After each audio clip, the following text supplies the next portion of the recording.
दिल्ली उच्च न्यायालय ने कोयला ब्लॉक आवंटन मामले में राज्यसभा सांसद विजय डरडा और 3 अन्य के खिलाफ सीबीआई के आरोप पत्र पर संज्ञान लिया।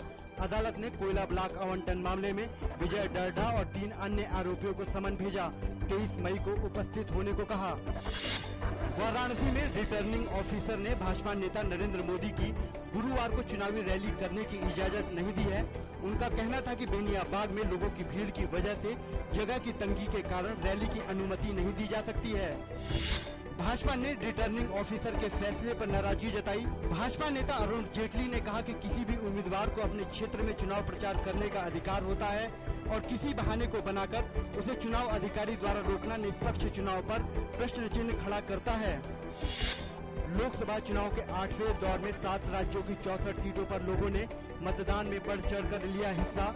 छिटपुट घटनाओं को छोड़ मतदान रहा शांतिपूर्ण। इन सीटों के लिए लगभग 900 उम्मीदवार चुनाव मैदान में हैं। आंध्र प्रदेश में विधानसभा की 175 सीटों पर भी आज वोट डाले गए। असम के हिंसाग्रस्त 2 जिलों से आज सुबह 5 और शव बरामद किए गए। इसके साथ ही उग्रवादी हिंसा में यहां मरने वालों की संख्या बढ़कर 41 हो गई है। बक्सा जिले से बहने वाली बेकी नदी से इन शवों को बरामद किया गया है। देश के सभी चुनाव में हिस्सा लेने वाले 98 साल के श्याम शरण नेगी ने भी आज वोट डाला। नेगी 1952 से अब तक लगातार हर चुनाव में मतदान करते रहे हैं। चुनाव आयोग ने भी उन्हें सम्मानित किया है। सर्वोच्च न्यायालय ने केरल विधानसभा द्वारा पारित मुल्ला पेरियार बांध पर बनाए गए कानून को खारिज कर दिया है।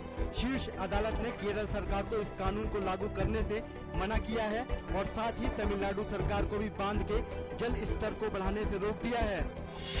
अभिभावकों को एक बड़ी राहत देते हुए उच्चतम न्यायालय ने आज राजधानी के स्कूलों की नर्सरी में प्रवेश का रास्ता साफ कर दिया।